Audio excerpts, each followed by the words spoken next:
¿Qué tal? ¿Cómo están? En este video vamos a comenzar el análisis de la Eneida de Virgilio, este poema épico que, como ustedes saben, está montado sobre una tradición épica cuyos modelos literarios son Ilíada y Odisea, los poemas épicos homéricos, y que presenta, digamos, un particular interés en relación con este periodo de la historia de la literatura latina, el Principado de Augusto, en tanto y en cuanto la Eneida, bueno, se erige como el poema épico nacional, en una clara relación conflictiva, una tensión eh, muy marcada entre la esfera literaria y la esfera política.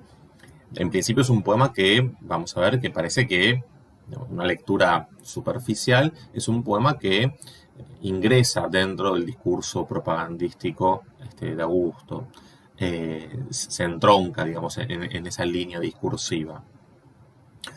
Porque justamente lo que va a contar la Eneida, lo que se va a narrar en este poema es, bueno, la llegada de Eneas después de la guerra de Troya al Lacio, con el objetivo de cumplir con su fatum y fundar una nueva estirpe. Y dar así inicio a este linaje vinculado con la fundación de Roma, este linaje, digamos, que con Eneas, con Ascanio, su hijo, a través de la dinastía albana, ¿sí? Y la descendencia en Rómulo y Remo, finalmente va a dar como resultado la fundación de una ciudad que está destinada a gobernar el mundo entero, el orbe entero, que es Roma. Y en esa, digamos, en esa construcción del linaje aparece claramente la relación con la gens Iulia, como veíamos en alguna de las clases anteriores. Es decir, aparece esta idea de que, bueno, piensen en el siglo I, ¿no? En este siglo I, antes y después de Cristo, en que transcurre el Principado de Augusto. Augusto, ¿sí? Octaviano, al ser adoptado por Julio César, ingresa dentro de esta gens Iulia, de este linaje vinculado con la fundación de la ciudad, ¿sí? Y Virgilio construye poéticamente no solamente este mito previo a la fundación, es decir, el mito que de alguna manera entrelaza a los romanos con los troyanos, ¿sí? En un claro gesto de, digamos, de tensión y de conflicto con los griegos, porque los troyanos mitológicamente son los rivales de los griegos, ¿no? A partir del rapto de Helena y demás. Entonces, esta construcción mitológico-literaria que hace Virgilio dialoga con la línea discursiva de Augusto. Ahora, lo que vamos a intentar descubrir, y esa es un poco la propuesta de lectura que les hago para abordar Eneida, encontrar las zonas de tensión, las zonas de fisura, los puntos donde parece que el texto no adhiere tanto al proyecto augustal o genera algunas, digamos, inestabilidades textuales que precisamente disputan sentido con la línea oficial. Como si dijéramos, bueno, en la estructura de superficie hay un discurso montado sobre la maquinaria discursiva augustal, pero en la estructura profunda uno puede encontrar algunas zonas de tensión donde eso parece no ser tan unívoco, ¿sí? Porque eso también es una característica de la épica virgiliana. Es una épica que, a diferencia de la homérica, no es una épica monolítica. La épica homérica sí, es claramente una épica monolítica. En Virgilio, y eso es un rasgo distintivo de Virgilio, lo que hay es una polifonía que va en sentido contrario a la univocidad del sentido, y por el contrario, lo que se desparrama, lo que se disemina, para usar una palabra un poquito más técnica, lo que se disemina es una polivocidad del sentido. Pero bueno, estoy tirando así como algunas líneas de lectura para después ir profundizando a medida que avancemos. tenemos el proemio, ¿no? Digamos, si hay un lugar textual por el cual empezar, es claramente el proemio, ¿no? Ustedes saben que el proemio es esta parcela textual inaugural de un poema, en este caso de un poema épico, donde se sintetiza el argumento, ¿sí? En realidad se sintetiza el tema y el asunto, ¿sí? De qué va a ir el relato que después se va a cantar. Proemio que se caracteriza por ser eminentemente metaliterario, en la medida en que el yo lírico reflexiona acerca de su propia praxis poética. ¿Sí? Acá tenemos un yo lírico claramente expresado en este verbo, cano, ¿sí? Yo canto. Un yo lírico en primera persona que aparece en el proemio y después se diluye. Esto es una característica de la épica también. La épica, digamos, desde el punto de vista de la enunciación, se caracteriza por un borramiento, ¿sí? por una sí, por este proceso de dilución de la figura del yo lírico. El yo lírico no aparece en la textualidad del poema, salvo en el proemio. Y ese es un rasgo que, digamos, si quieren, se opone a la poesía lírica. ¿Sí? Poesía lírica que sí se caracteriza por una exaltación del yo. Bien, tenemos entonces el proemio para leer y empezar en realidad ni siquiera el poema completo. Puse los primeros 7 versos, porque de hecho son 7 versos que después vamos a resolver con mayor detalle. Acá lo introduzco a los efectos de resaltar algunos conceptos y empezar a delinear algunas líneas de sentido. Bueno, si comenzamos a leer, dice: Arma virumque cano, troiae, qui primus ab oris, italian fato, profugus, labuñaque venit, litora. Fíjense que hizo una lectura que tiene que ver o que respeta la métrica del texto, ¿sí? Como ustedes saben, el poema épico, la poesía épica, mejor dicho, en general, está asociada con la marca métrica o con el esquema métrico del hexámetro dactílico. Y lo que yo acabo de leer responde a la caída de los ictus, de los acentos, según ese esquema métrico. Esquema métrico que ya veremos más adelante, no se preocupen, pero que ofrecí recién una rápida lectura para que vean que suena distinto. Y la métrica no es simplemente, bueno, a ver cómo encajan las palabras en un esquema predeterminado y fijo, sino también tiene que ver con digamos, un recurso desde el plano justamente fónico, métrico, estilístico, si se quiere, un recurso para poner de realce determinadas palabras y construir cierta relación, ¿sí? Por ejemplo, en el primer verso, la palabra troiae aparece claramente enfatizada porque está encerrada entre dos cesuras, dos pausas métricas. Cesuras que ya vamos a estudiar, insisto, más adelante.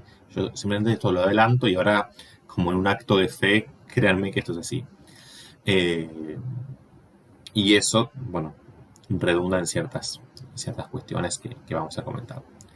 Pero bueno, hago una traducción, si les parece, del proemio para empezar a trazar estas líneas de sentido que les decía, ¿no? Bueno, arma virumque cano, canto las armas y al varón, ¿sí? Arma virumque, canto las armas y al varón, quien llegó primero desde las costas o desde las orillas de Troya a Italia y las costas lavinias, prófugo por el destino, fato profugus, otra palabra muy importante, fato, prófugo por el destino, multum ille et terris iactatus et alto vi superum, ¿no? Iactatus, arrojado, zarandeado, muchas veces él mismo, no solo por tierra, sino también por mar, et terris et alto, vi superum, por la fuerza o a causa de la fuerza de los dioses superiores. Saevae memorem iunonis ob iram multa quoque velo passus. ¿No? Acá hay otro participio, passus, habiendo padecido muchas cosas, incluso también en la guerra, quoque velo, a causa de la memoriosa ira, memorem iram, de la indómita Juno, Saevae Iunonis. Dum conderet urbem, hasta fundar la ciudad, inferretque deos latio, y llevar los dioses al Lacio. Genus de latinum, de allí el linaje latino, aparece este otro término vinculado con el linaje, de allí el linaje latino, albanique patres atque altae Moenia Romae, y los padres albanos y las altas murallas de Roma. Literalmente, y las murallas de la Alta Roma, pero bueno, ahí hay una figura retórica que se llama hipálage, ¿no? Cuando se traslada el atributo, el modificador directo, es decir, el adjetivo que modifica un sustantivo, se traslada a otro, ¿sí? Son altas las murallas, no Roma, pero en este juego retórico, altae modifica a Romae. Bueno, entonces, en este proemio, noten que la primera palabra de todo el poema es arma. ¿Sí?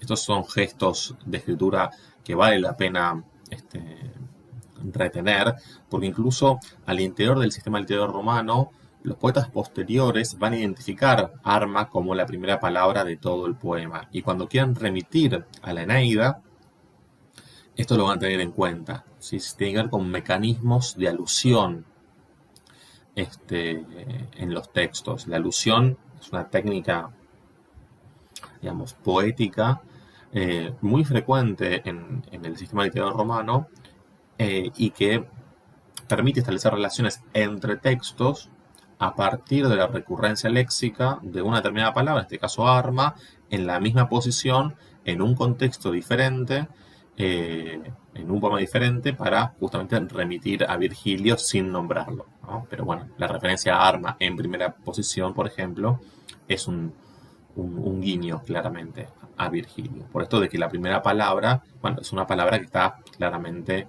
en una posición destacada, es la palabra que inaugura el texto. Bueno, fíjense, arma virumque, ¿no? Canto a las armas y el varón. Esto también es una figura retórica, se llama endiadis, porque en realidad lo que dice es canto las armas del varón, ¿sí? Ese es el sentido de la expresión. Pero acá está resuelto de una manera como coordinada, canto esto y esto, arma virumque. Entonces, endiadis significa literalmente gen, en griego significa uno, dia significa a través de, y dis viene de dus, dos. Es decir uno a través de dos. Literalmente eso significa endiadis. Uno a través de dos. Y esto es lo que ocurre. En lugar de decir una sola, digamos, un solo concepto, virum como subordinado a arma, las armas del varón, dice dos, ¿no? Arma virumque. Dicho de otra manera, significa deshacer, descomponer un elemento en dos. Entonces, bueno, quedan al mismo nivel arma y virum. Es el efecto final que produce esto, ¿no? Arma virumque cano. Y fíjense que en esta relativa que se inicia en qui, insisto que después digamos, los detalles de lengua los vamos a ver cuando trabajemos con este proemio.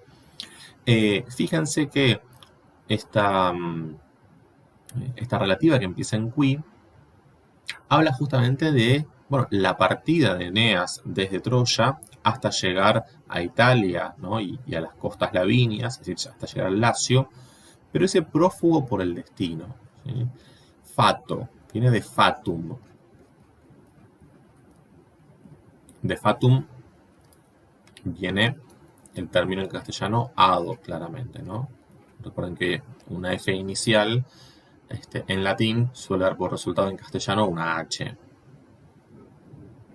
Ahora, ado, destino, si no, otra, o si no, otra variante sinónima, tiene que ver con una noción muy importante para pensar no solo los sucesos acaecidos en el marco de la Eneida, sino también una tensión filosófica que, insisto, atraviesa buena parte del pensamiento occidental, que es la tensión entre el determinismo y el libre albedrío. Digamos, ¿en qué medida Eneas, en este caso, hace lo que hace por voluntad propia o por designio de los dioses? Y en ese caso, bueno, ¿qué ocurre con la noción de libertad en estos textos? Fatum, observo, bueno, después lo vamos a retomar varias veces, pero lo adelanto ahora, observo que es un sustantivo que deriva en rigor de un antiguo verbo en latín que es el verbo for, que significa hablar, decir. Y en el marco de la religión romana, el fatum es lo que dice Júpiter, ¿sí? La palabra de Júpiter. Como ustedes saben, es la máxima autoridad en el Olimpo, ¿no? El rey de los dioses. Y ahora fíjense que vienen dos estructuras de participio con núcleo respectivamente en iactatus y en passus. Estructuras de participio muy significativas porque cada una de ellas está connotando las dos partes en que se divide el poema. Multum ille et terris iactatus et alto vi superum, ¿sí? Arrojado muchas veces el mismo, no solo por tierra, sino también por mar, a causa de la fuerza de los dioses. Esto tiene que ver con la Eneida odiseica, ¿sí? Tiene que ver con los viajes de Eneas hasta llegar al Lacio, libros 1 a 6. Saevae memorem iunonis ob ira multa quoque et velo passus, es decir, habiendo padecido a causa de la ira memoriosa de la indómita Juno, muchas cosas, incluso también en la guerra, se está refiriendo a los libros 7 a 12, la parte estrechamente conectada con Ilíada, ¿sí? La Eneida iliádica.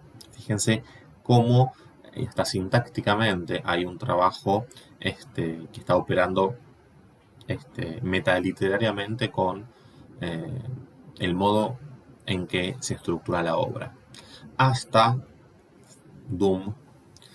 fundar este Conderet, como todavía no lo vimos, es un subjuntivo, ya lo vamos a ver con detalle, hasta fundar la ciudad y llevar los dioses al Lacio, de allí el linaje latino, genus, ¿sí? Genus generis, sustantivo de tercera declinación, muy importante, linaje, estirpe, ¿sí? De allí el linaje latino. Entonces, fíjense cómo empieza, digamos, se está cantando, este poema épico está cantando el origen del linaje latino. Los padres albanos, ¿sí? Recuerden que esta dinastía albana, en el marco de la cual se produce este enfrentamiento entre los hermanos sucesores del rey Proca, ¿sí? La figura de Rea Silvia, la intermediación de Marte ahí para el nacimiento de Rómulo y Remo, etcétera, etcétera. Entonces, se está construyendo todo este discurso literario, mitológico y político al mismo tiempo, ¿no? Tanto estas capas superpuestas. Piensen, además, ustedes leyeron en Ab Urbe Condita, ¿no? De Tito Livio, el primer libro. Ahí aparece justamente el punto de partida de Tito Livio es, bueno, se puede contar la historia desde la fundación, compatibilizando mito e historia, ¿no? Esta cosa tan propia del mundo antiguo en el que el discurso mitológico, o en función de la cual el discurso mitológico no es incompatible con el discurso historiográfico. Bueno, en unas líneas semejantes, Tito Livio también escribe desde el Principado de Augusto, en una línea semejante, pero en clave poética, escribe Virgilio. Bueno, valga el lapsus. Los primeros conceptos que me parece importante delinear son nociones axiales, ¿sí? Que atraviesan todo el texto y que lo van a ver representados en distintos momentos. La primera noción que vale la pena revisar es la noción de furor, ¿sí? El furor supone un estado de enajenación, de perturbación. El individuo pone en suspenso la razón y deja llevarse por el impulso pasional. Es decir, es un componente ciertamente peligroso desde el punto de vista de la mentalidad romana, en que el individuo se encuentre invadido por el furor, porque justamente suspende la racionalidad, ¿sí? Y fíjense que en este proemio aparece el furor cuando se habla de Juno, ¿sí? Que va a ser una de las principales oponentes a Eneas en la prosecución del Fatum. Porque de Juno se predica este adjetivo, Saewae, la indómita Juno, ¿sí? Incontrolable, incontenible. Y fíjense, hablábamos antes de, había puesto en suspenso la cuestión de la pausa métrica, de la cesura, porque habíamos dicho que Troya ahí estaba como palabra puesta en realce, porque es una palabra encerrada entre dos pausas métricas, y la otra palabra que aparece encerrada entre dos pausas es aewae. Es decir, a Troya y a Saewae, el poeta le dispensa el mismo tratamiento métrico. Son dos palabras que, puestas en realce, a su vez se conectan. Y fíjense que junto con Eunonis, acá se forma una suerte de triángulo, hablando de furor. Una suerte de triángulo que no tiene que ver con otra cosa, sino con explicitar de esta manera poética, de esta manera métrico-literaria, explicitar que la ira de Juno, esta cualidad indómita, indomable de Juno, por su memoriosa ira, está proyectada sobre Troya, ¿sí? Si hay, digamos, una ciudad que genera ira en Juno, esa ciudad es Troya, por muchas razones. Pero una de esas razones hunde sus raíces en el famoso episodio del juicio de París.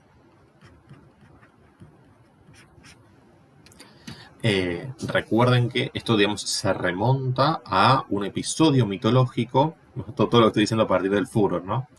Esto se remonta a un episodio mitológico previo a la guerra de Troya, que se lo considera como uno de los desencadenantes de la guerra de Troya.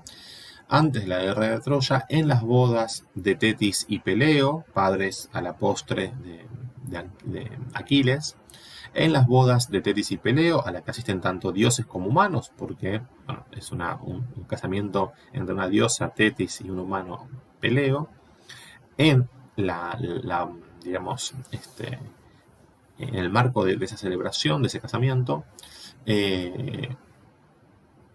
aparece la manzana de la discordia, ¿no? Como elemento rupturista.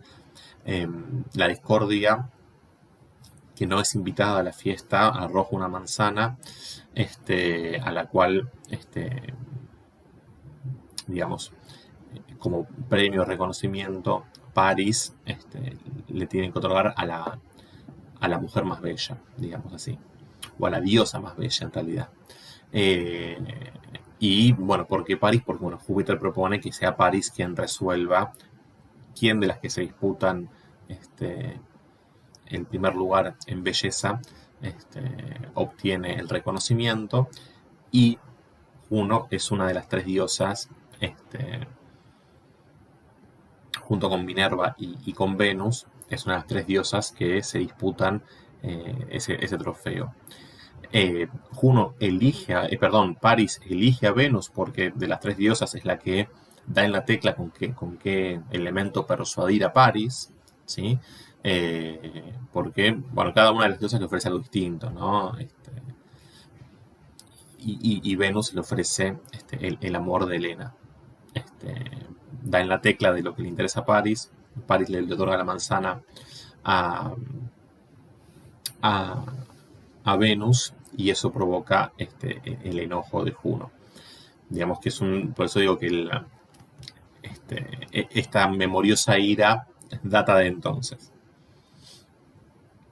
Bueno, pero el furor, digo, todo esto a propósito del furor. El furor es una noción central que recorre todo el poema, no solo porque Juno aparece acá como, bueno, en el proemio como el exponente de este estado de enajenación, pero distintos personajes van a atravesar el estado de furor, ¿sí? Este estado que no está bien visto por la mentalidad romana, porque justamente en la mentalidad romana, mentalidad profundamente estoica, todo impulso pasional alejado de la razón, insisto, es peligroso. Pero el propio Eneas va a estar preso del furor, ¿sí? Y en esa situación, en esa condición de ser presa del furor, Eneas va a disputar su lucha individual a los efectos de cumplir con el fatum que le ha sido impuesto. El otro elemento que establece relación dialéctica con el furor es justamente la noción de pietas. De hecho, relacionado con pietas tenemos el adjetivo pius, que va a funcionar como epíteto para Eneas. Van a ver que el poema insistentemente habla del piadoso Eneas. Piadoso no en un sentido cristiano, sino piadoso en el sentido de respeto u observancia de las obligaciones que tiene respecto de tres esferas o campos de acción: la familia, la patria y los dioses, ¿sí? Estos son los tres campos de acción de la pietas dentro del sistema de regulación de conductas y creencias al interior de la cultura romana. La pietas es un valor fundamental en este sentido, y claramente se contrapone al furor, ¿sí? Esta es la dialéctica que atraviesa a Eneas durante todo el poema, la dialéctica entre furor y pietas. Y fíjense que por ser pius, por ser piadoso en este sentido específico en que se entiende la pietas en Roma, es que él tiene que acatar la decisión de los dioses, en particular la decisión de Júpiter, la decisión que se pronuncia en la primera profecía del texto, que es la profecía de Júpiter, una profecía muy importante porque claramente delimita el marco de acción de todo el poema. Y justamente en relación con esta dicotomía furor-pietas aparece otra noción central, que es la noción de labor. Labor, que se puede traducir por trabajo, pero en el sentido de esfuerzo e incluso pena. Tiene que ver con el sufrimiento que se padece para lograr un aprendizaje. Fíjense esta mentalidad, ¿no? De que todo proceso de aprendizaje, porque incluso los primeros 6 libros de esta Eneida odiseica, que tienen que ver con los viajes de Eneas hasta el Lacio, comportan un aprendizaje para Eneas.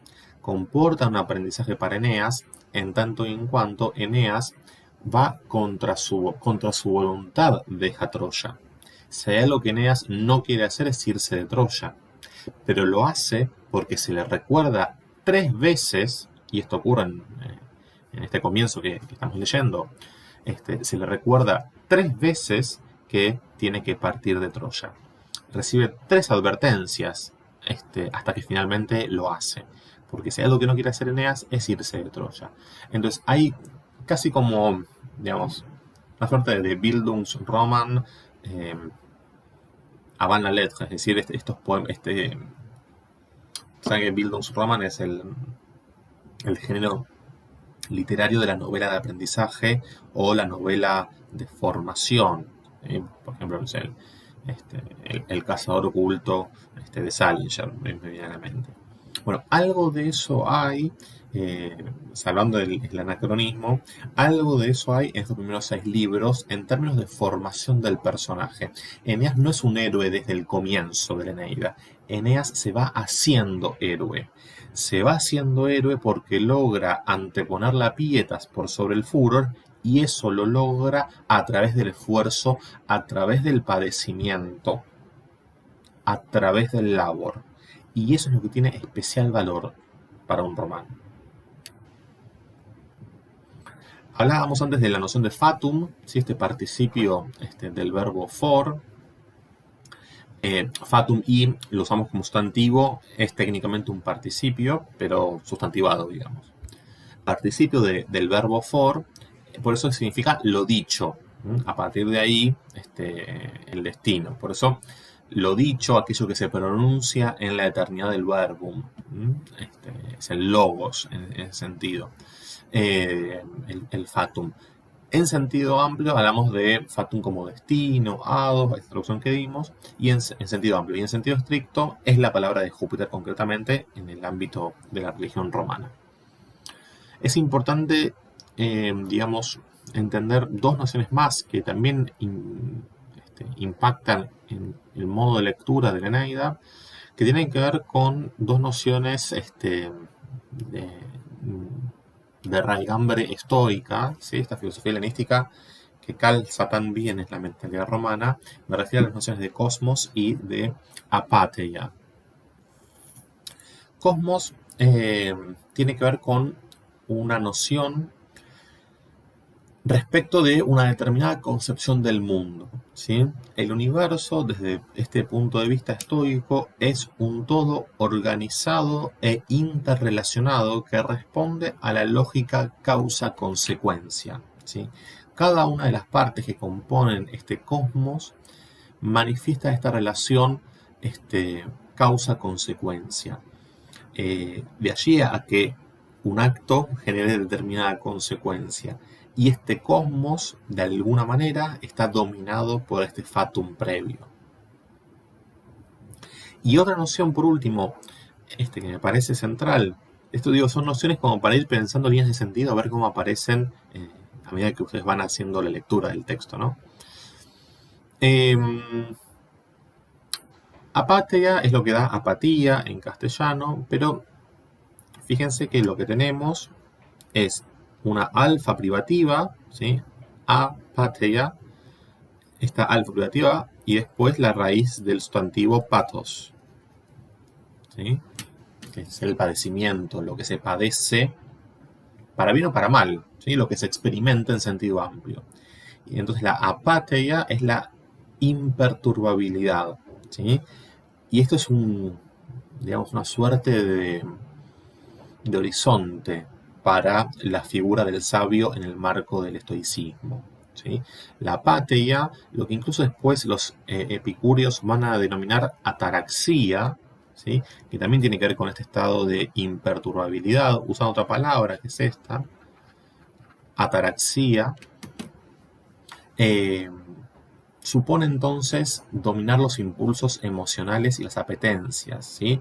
Esta es la figura de sabio, de sapiens, que construye el estoicismo. Fíjense cuán importante es entonces doblegar el furor, y esto es lo que hace Eneas. Bien. Ahora, si vamos a una cuestión que tiene que ver con la construcción política de este texto, aparece la cuestión de la virtus de Eneas como un elemento central.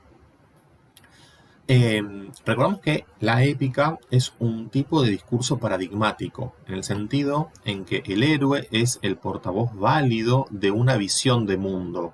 Y por eso, a propósito de esta visión de mundo, es que recuperábamos estos conceptos, ¿no? De furor, pietas, labor, fatum, cosmos, apatheia.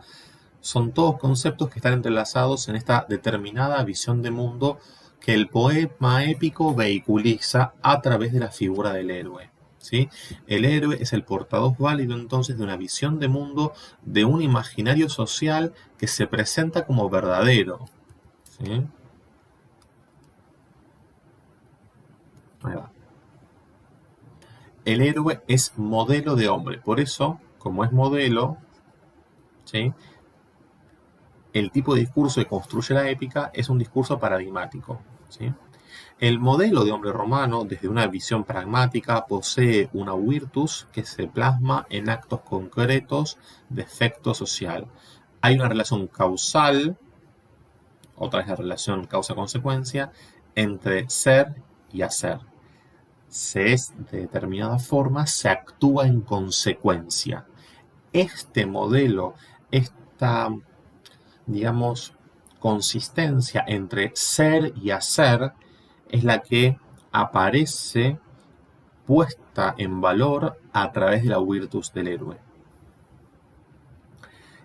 En el caso de Roma, su grandeza reside en la virtus de sus antepasados. Es por ende la virtus el basamento de la civitas, de la ciudad.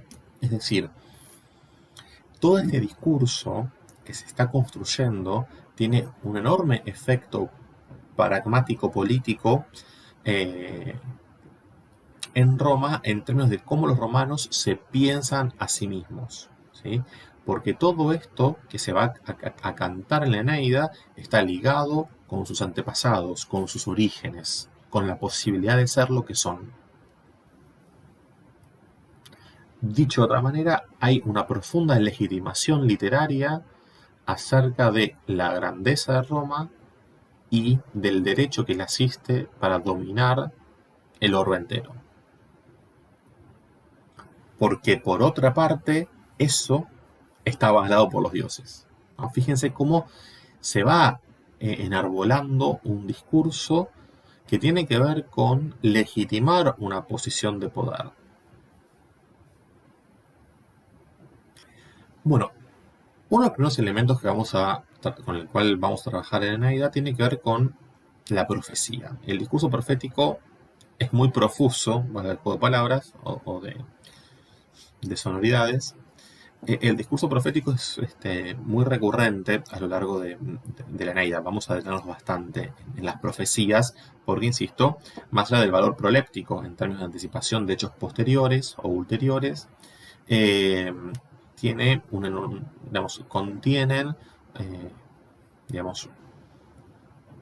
muchos elementos que constituyen una clave hermenéutica para interpretar el poema. ¿Qué nos tenemos que fijar cuando analizamos un discurso profético? Nos tenemos que fijar en dos cuestiones. En los agentes que enuncian una profecía, por un lado, y en la modalidad discursiva que adopta este discurso profético. Respecto a los agentes, tenemos, por supuesto, la primera profecía de Júpiter, ¿sí? Que es la profecía macro, digamos. Tenemos una profecía de Venus, de una arpía, de Vulcano. También tenemos al comienzo profecía de Héctor, de Creusa. En el libro sexto, la profecía de Anquises, una profecía de la Sibila. Es decir, tenemos distintos agentes que pronuncian un discurso profético. Lo que todos estos comparten es que ninguno de ellos pertenece de manera plena a la especie humana. O bien son dioses, o bien son espectros, es decir, son humanos que han muerto. Y por haber muerto, hay, digamos, una propiedad vinculada con lo humano, que es la vida, que se ha perdido. Y en ese sentido no pertenecen de manera plena a la especie humana. Hay que perder algo de humanidad, dicho de otra manera, para tener la capacidad discursiva de proferir una profecía. Otra es proferir profecía. Y en el caso de la Sibila, por supuesto, si bien es un cuerpo humano, lo que hace es transmitir la palabra de Apolo, que es el dios de la profecía, ¿no? De los oráculos y demás. Por otra parte, tenemos la modalidad discursiva que una profecía puede adoptar. En general son discursos directos, es lo más frecuente, lo más común. ¿Sí? Júpiter dijo, dos puntos comillas, esto me refiero. O una forma particular en cuanto a la modalidad discursiva de una profecía, que es la éxfrasis, ¿sí? Que es una descripción narrativa que tiene una larga tradición en la literatura antigua. Ya la vamos a ver porque la éxfrasis aparece en el escudo de Eneas, ¿sí? Escudo de Eneas, el escudo que le hace Vulcano. Ahí claramente se talla en esa obra de arte, se talla una profecía que tiene que ver con la historia de Roma.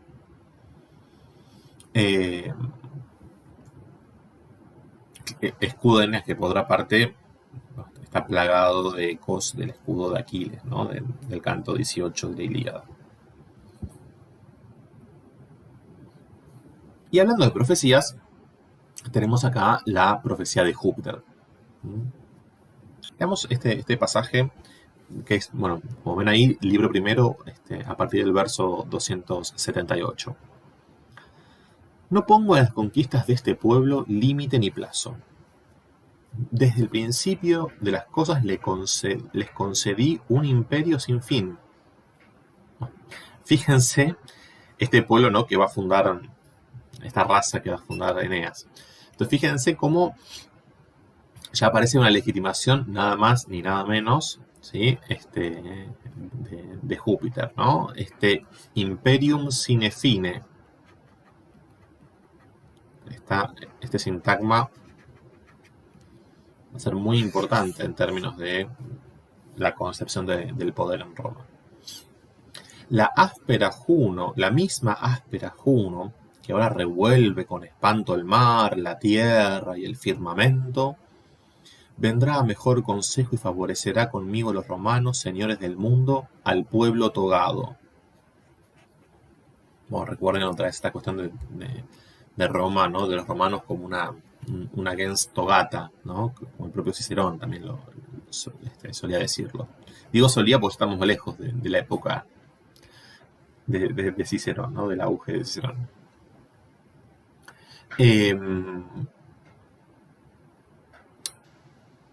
Fíjense que él, que acá está haciendo referencia a Júpiter, con esto de que Juno revuelve con espanto el mar, la tierra, el firmamento, tiene que ver con esta tormenta que sacude la embarcación de Eneas y produce el naufragio, ¿no?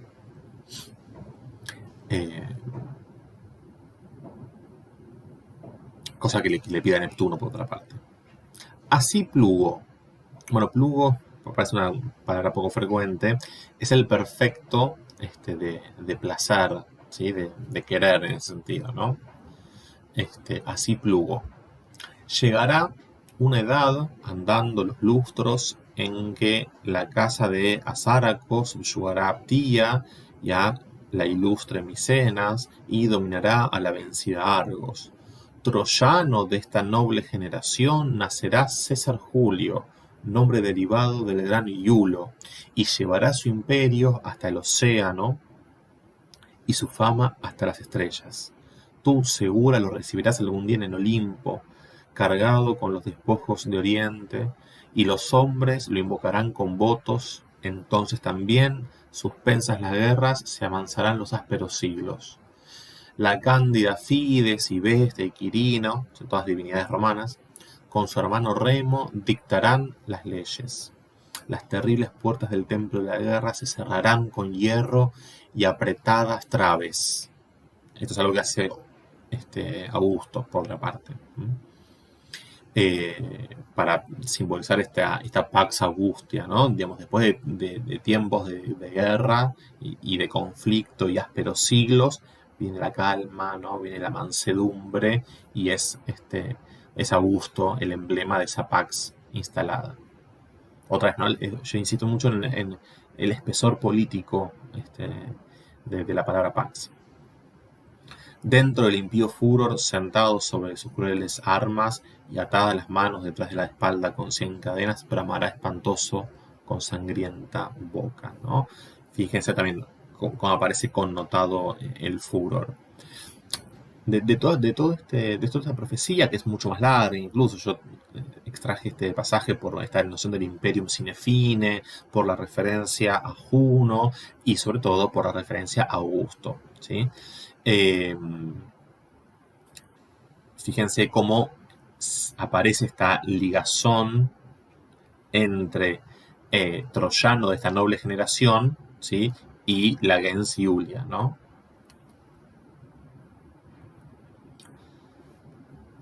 Esta profecía de Júpiter, insisto, va a ser el marco de referencia, ¿sí? Es el fatum en sentido estricto, porque es la palabra de Júpiter, y en sentido amplio, en términos del marco de acción de todo lo que en su interior va a ocurrir.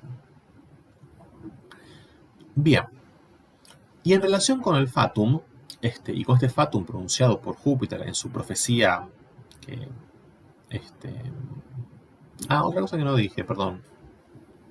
Cuando hablaba de Juno, dice que esta tipa que, perdón, la misma áspera Juno, que ahora revuelve con espanto el mar, la tierra y firmamento, vendrá a mejor consejo y favorecerá conmigo a los romanos. Está anunciando acá, ya desde el libro primero, lo que va a ser la reconciliación entre Júpiter y Juno al final de la obra.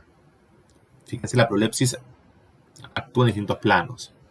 Prolepsis el interior del mismo poema y prolepsis en términos históricos, por los hechos históricos que los romanos pueden verificar. ¿Sí? Entonces, la prolepsis también tiene como este doble juego, ¿no? De elementos anticipatorios o prolépticos al interior del mismo poema, cosa que el propio Virgilio puede controlar, y prolepsis hacia afuera del poema con una referencia extra textual que tiene anclaje en la realidad política que los romanos conocen cuando leen esto. De alguna manera, el texto, al construir prolepsis que después se verifican en el propio texto, se está autolegitimando. Pero al mismo tiempo, se legitima al establecer anclajes con la realidad social y política que los propios romanos conocen cuando reciben este texto en este contexto, estas condiciones de producción. Hay un doble juego ahí que me parece que es muy interesante.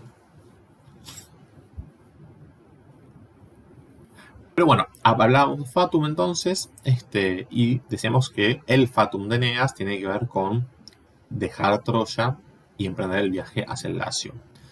Ahora, ese fatum no se hace así nomás.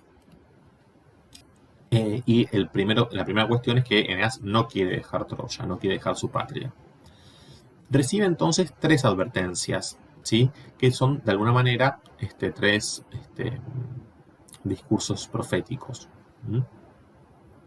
Y fíjense que estas 3 advertencias son advertencias que comportan distintas esferas de acción de la pietas, ¿sí? Vamos a tener el discurso de Héctor, cuyo centro está en el campo o en la esfera de la patria, la pietas respecto de la patria. Vamos a tener el discurso de Venus, que va a ser la gran ayudante de Eneas. Si Juno es la gran opositora, Venus es la gran ayudante en esta, digamos, en esos cruces entre lo humano y lo divino, ¿no? Porque, bueno, claramente son 2 planos que están en permanente interrelación. Y lo que se disputa en el campo de lo divino repercute en el campo de lo humano. Y bueno, estas 2 diosas, Venus y Juno, toman posiciones antagónicas, claramente. Bueno, el discurso de Venus, con su advertencia que tiene anclaje en la esfera divina. Y por último, que es el discurso que finalmente lo va a terminar de persuadir a Eneas para partir de Troya, es la advertencia de Crebusa respecto de que tiene que irse. Y ahí aparece la pietas vinculada con la familia. En cualquiera de esos 3 discursos subyace este significado axial de toda la obra que tiene que ver justamente con el cumplimiento del fatum, que tiene que ver con este fatum, el de Júpiter, ¿sí? Con este imperio sin fin que hay que fundar, en definitiva. Rescato que son 3 las advertencias, ¿sí? Número 3, un número que, como ustedes saben, en la Edad Media es un número divino, pero que en el mundo antiguo también tiene su larga tradición, el número 3. No es un número cualquiera, esto quiero decir, el número 3. De hecho, hay una práctica llamada conclamatio en Roma, está la raíz del verbo clamo, llamar, que se utilizaba para determinar si una persona había muerto. Frente a la duda, se lo llamaba 3 veces, ¿sí? Se intentaba despertarlo o llamarlo 3 veces. Si al tercer llamado no respondía, ahí se lo declaraba por muerto. Digo, como un ejemplo para advertir la importancia del número 3. ¿Sí? Que sean 3 las advertencias no es un dato que pase desapercibido. Bien, acá tenemos entonces la advertencia de Héctor. ¿Sí? Fíjense lo que dice. Huye, ay, hijo de una diosa, nate deae. Dice, ait, ¿no? Este ait es un verbo defectivo, que ya lo vamos a ver. Bueno, huye, ay, hijo de una diosa, huye y líbrate de estas llamas. Edipe Flamis. El enemigo ocupa toda la ciudad. Troya se derrumba desde su alta cumbre, alto a cúlmine. Bastante hemos hecho por la patria y por Príamo. Si Pérgamo hubiera podido ser defendida por manos mortales, mi mano la hubiera defendido. Troya le confía sus númenes y penates. Toma contigo esos compañeros de sus futuros hados y busca para ellos nuevas murallas, que fundarás, grandes por fin, después de andar errando mucho tiempo por mares. Fíjense en esta advertencia de Héctor, que insiste con este verbo fugio, perdón. Acá está la forma de imperativo, fugue. Es interesante esta advertencia por cómo se linkea con el proemio, ¿no? Si recordamos, tenemos fato, ¿no? en el verso 2 del proemio. Fato prófugus, acá quería ir al prófugus, ¿sí? La misma raíz de fugio, que significa huir. Aparece también altae Romae, y en el texto del libro 2 tenemos alto a culmine Troya, ¿no? Acá Troya es el sujeto del verbo ruit, pero nuevamente alto en una posición enfática, como la alta Troya, ¿no? Las murallas de la alta Troya, en esa hipálaje. Ahí había una hipálaje, acá lo que hay es, digamos, la anticipación del adjetivo respecto del término que viene después de la preposición. Acúlmine, alto debería ser, pero dice alto acúlmine. Acá lo que tenemos es una anástrofe como recurso retórico. La anástrofe es un tipo particular de hiperbatón que se da cuando en una estructura o sintagma preposicional el adjetivo o una palabra, suele ser el adjetivo, pero puede ser cualquier palabra, sale, digamos, del término seguido de preposición, o la preposición seguida de término, mejor dicho, de esa unidad, y se antepone. Alto acúlmine en lugar de acúlmine alto. ¿A qué voy con esto? A que ya sea por anástrofe en este caso, ya sea por hipálaje en este otro caso, altae es un adjetivo que está claramente enfatizado en uno y otro lugar, ¿sí? Con la repetición del imperativo del verbo fugio, fugue,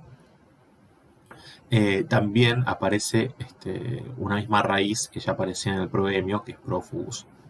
Son relaciones léxicas y, digamos, estrategias de lectura que uno puede establecer en el poema, porque la estética virgiliana permite este tipo de relaciones tan sutiles, digamos.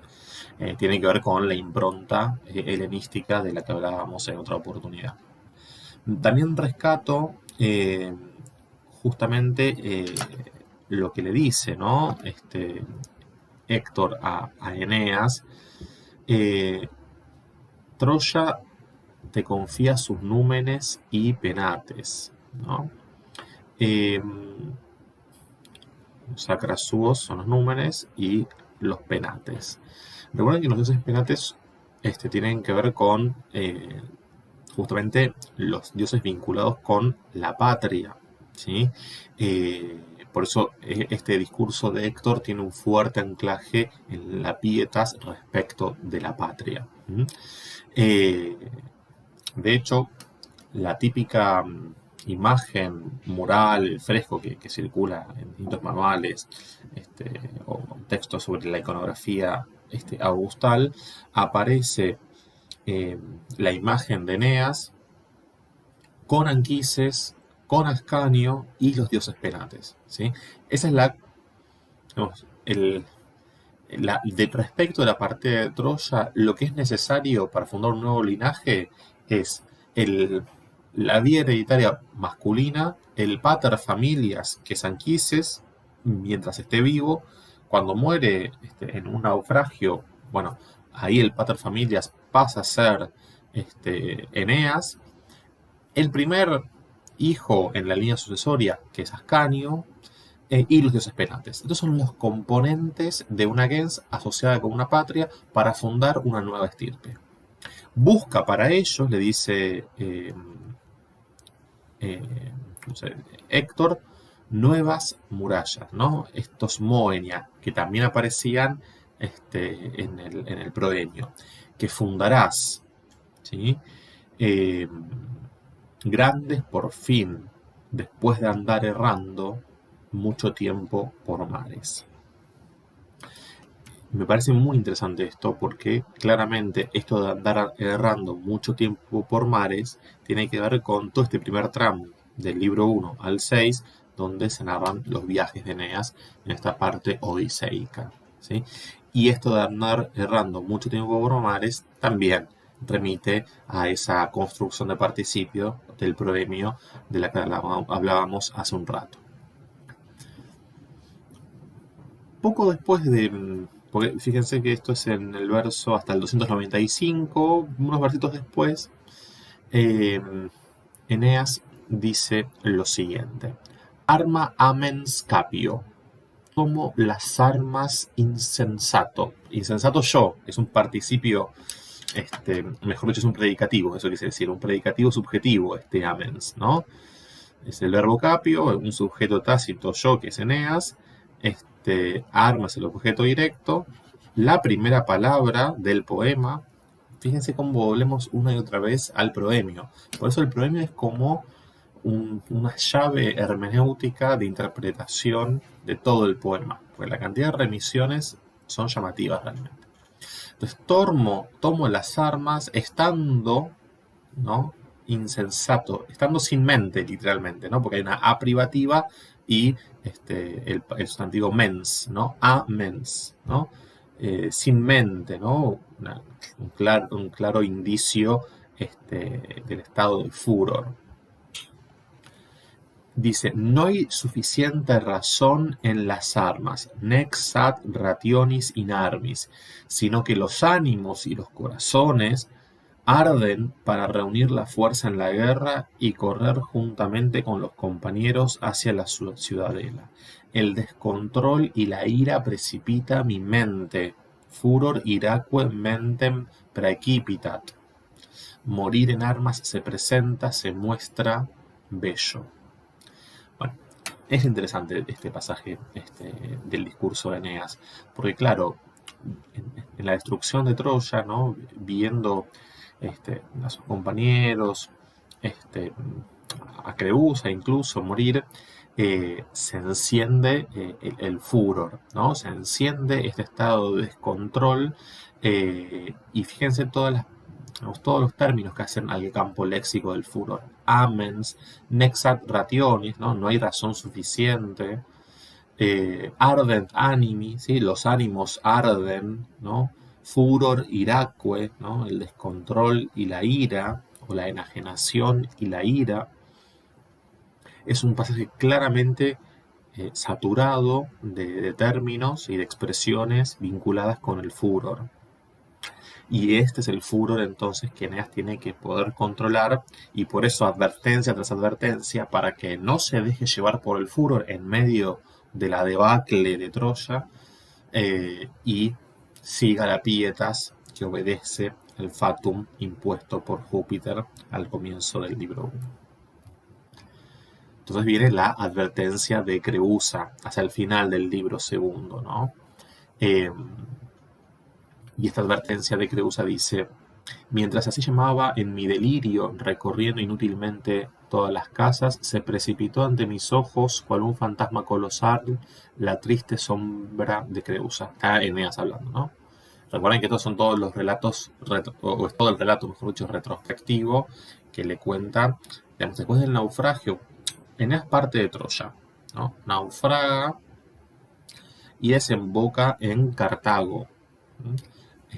Es recibido por la reina de Cartago, por Dido, y a Dido le cuenta todo todo este periplo, digamos, y sobre todo le cuenta estos últimos momentos de la caída de Troya.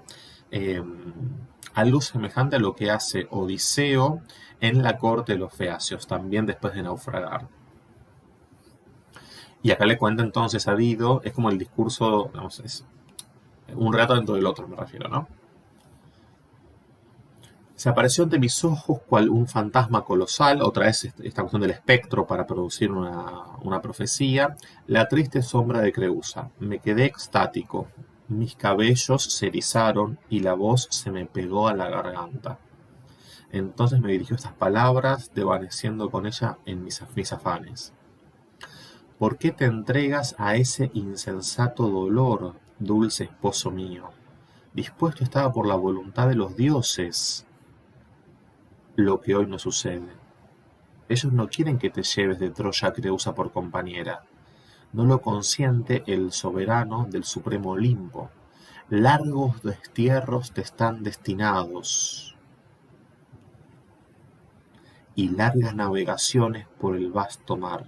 Otra vez, ¿no? Fíjense la misma isotopía digamos, estilística respecto de la advertencia de Héctor, pero ya el anclaje discursivo no está en la pietas respecto de la patria, sino en la pietas respecto de la familia, porque los dioses no quieren que te lleves de Troya a Creusa por compañera.